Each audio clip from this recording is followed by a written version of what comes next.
Professor Ives Gandra, como o senhor vê a carta frete sob o ponto de vista jurídico? Do ponto de vista jurídico, eu considero inconstitucional, porque a carta frete, em última análise, ela não dá alternativas ao caminhoneiro.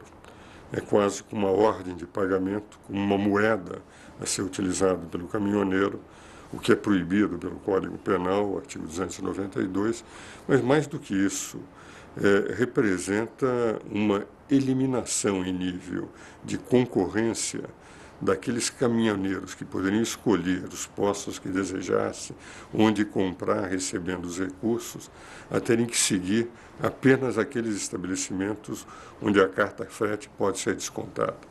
Por outro lado, faz com que o mais poderoso, que é o transportador, o emissor da carta frete, ele possa determinar não só os estabelecimentos, mas os próprios valores, porque nunca se saberá de rigor naquilo que eles terão que comprar, se efetivamente não há um sobrepreço que está sendo transferido exclusivamente ao emissor. Em outras palavras, num sistema jurídico em que a livre competitividade é o elemento mais característico da ordem econômica social, pela primeira vez na ordem econômica, o artigo 170, inciso 2, 4, fez menção à livre competitividade. Esse instrumento retira a competitividade de muitos dos postos onde não há o acordo com os agentes emissores, com os transportadores, além de condicionar o cidadão, o caminhoneiro, a ficar exclusivamente trabalhando nos preços que os postos de gasolina desejar, havendo ainda um problema mais sério, é que dependendo da situação do emissor que venha a estar em dificuldades ou inadimplência, algum caminhoneiro pode chegar a um posto e ele não querer aceitar aquela carta frete, apesar de estar relacionado, e terá que correr gastando combustível para algum outro posto onde possa descontar. Sobre todos os aspectos, isso fere o princípio da livre concorrência, da livre competitividade, condiciona o cidadão a ficar com menos recursos para poder mesmo administrar. Muitas vezes o cidadão não terá, o caminhoneiro, a possibilidade de negar-se a aceitar a carta frete, porque de outra forma não conseguiria o negócio. E o que é mais grave, transforma-se numa moeda em que quem se transforma no verdadeiro Banco Central e que condiciona a vida do caminhoneiro é o emissor ou o transportador.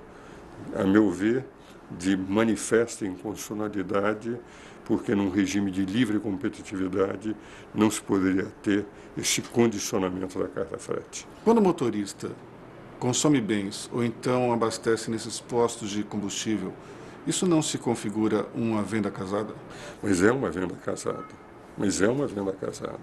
Porque, de rigor, o que nós encontramos é o cidadão recebendo a carta frete, só podendo utilizar naqueles estabelecimentos, naqueles postos para comprar combustível, e mais do que isso, só receberá o diferencial da carta frete em dinheiro após a entrega da mercadoria, também nesse particular, estando com uma limitação de livre uso de recursos. Em outras palavras, é uma venda casada, mas uma venda casada com ingredientes piores, porque representa uma espécie, na lei antidumping e na lei 8.884, o artigo 21, proíbe esta forma, que considera uma forma de atingir o direito à livre concorrência, livre escolha, procurar um mercado em que se encontra combustível mais barato, encontrar os postos em que esteja com maior adequação ou melhor relação para o caminhoneiro, a meu ver, sobre todos os aspectos de direito público, de direito privado, nós estamos perante, efetivamente, um instrumento que não tem forma jurídica, inclusive. Ele tem uma forma pragmática. uma forma, enfim, que não tem um estatuto jurídico para a carta frete. Em última análise, representa retirar a liberdade em plena economia, em plena ordem econômica consagrada pela primeira vez com essa amplidão na Constituição Federal, uma limitação inaceitável. Portanto, trocar a carta frete por abastecimento se configura numa prática irregular, certo? Irregularíssimo. Mas, de rigor, quem recebe a carta frete não pode discutir. Ele perde a liberdade de discutir o preço e de conseguir melhores condições para, enfim, exercer a sua atividade, a sua profissão. Em outras palavras, como ele é o mais fraco nessa relação, nessa cadeia, porque ele é o dono de um caminhão e trabalha com transportadoras que têm os grandes contratos e que delegam, transferem para os caminhoneiros, o que se encontra é efetivamente a impossibilidade dele tirar o melhor proveito do seu trabalho através da liberdade de negociação. É condicionado, e mesmo os postos, porque sendo alguns postos os beneficiados pela carta frete, isso tira também a competitividade de todos os outros postos que podem apresentar até condições melhores para os caminhoneiros, que poderiam ter um benefício um pouco maior. Sobre todos os aspectos, por todos os prismas em que se examina a carta frete, li inclusive um parecer excepcionalmente bem colocado do professor Modesto Carvalhosa, uma das grandes autoridades em direito privado, em direito comercial, do país, professor que foi da Universidade de São Paulo, e a posição dele é rigorosamente igual à minha posição. Nesse caso, usar a carta frete não é uma infração ao Código do Consumidor? Mas isso também é um dos aspectos, aliás, que o professor Modesto Carvalhosa toca, e eu num parecer que também dei para a instituição, mostram que o Código de Consumidor é afetado, porque está condicionando a maneira de ser do caminhoneiro, que poderia ter a liberdade, o direito, e os próprios que venham a consumir esse produto, a terem eventualmente um custo maior decorrente dessa carta frete. Em outras palavras, o Código de Defesa do Consumidor também é atingido, tanto no meu parecer quanto no parecer do professor Modesto Carvalhosa, nós acentuamos esse aspecto. Em outras palavras, é uma estrutura de poder econômico e, a meu ver, de abuso de poder econômico, que a Constituição não permite, o artigo 174, 173, parágrafo 4 da Constituição, não permite que aqueles que têm mais força econômica exercem para os caminhoneiros que muitas vezes não têm condições de negociar e são obrigados a aceitar, de outra forma não teriam trabalho.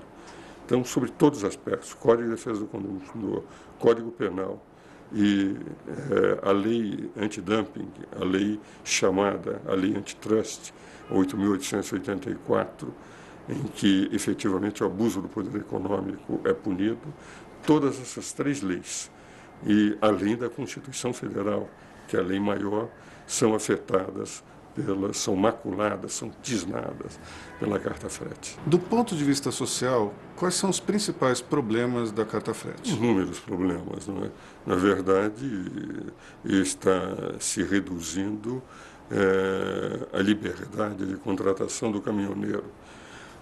A carta frete, como é um instrumento sem regulação jurídica, ela permite muitas vezes, inclusive, a sonegação. O próprio fisco pode não ter o controle dessas operações, porque é uma verdadeira moeda que se utiliza e em que o caminhoneiro não tem outra alternativa de não usar a moeda verdadeira, mas estar pagando com a carta frete.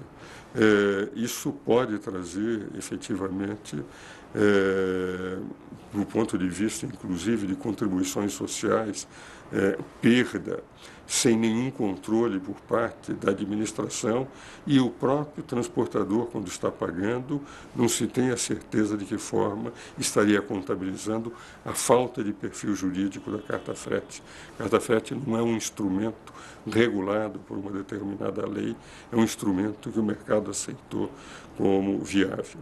Então, me parece que, efetivamente, efetivamente é um instrumento que deveria ser definitivamente afastado, porque há formas mais modernas de pagamento do caminhoneiro e que permitiria um controle maior por parte do fisco. Professor, diante de todos esses problemas e irregularidades, qual seria então o meio de pagamento mais seguro, mais ágil e mais adequado para os transportadores nos seus trajetos, nas suas viagens? Hoje eu estou convencido que pela própria informatização, pela rapidez das transferências eletrônicas, nós estamos na era da informática, na era da internet, na era das comunicações rápidas, do desconhecimento de tudo o que acontece, das próprias fiscalizações serem feitas exclusivamente por meios eletrônicos. O melhor pagamento seria o pagamento eletrônico.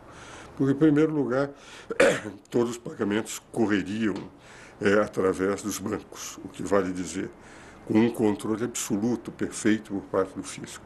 Em segundo lugar, a liberdade absoluta do caminhoneiro de poder utilizar aqueles recursos de uma forma rápida, que é a bancarização dos pagamentos.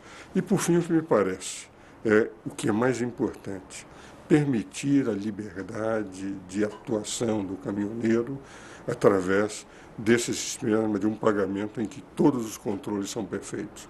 Controle do fisco, controle do transportador, controle do caminhoneiro e mesmo aqueles que estão recebendo, sabendo efetivamente que estão recebendo algo que representa dinheiro e não uma carta frete que, dependendo da adimplência ou não por parte do transportador, pode inclusive para o posto um dia não ser recebido.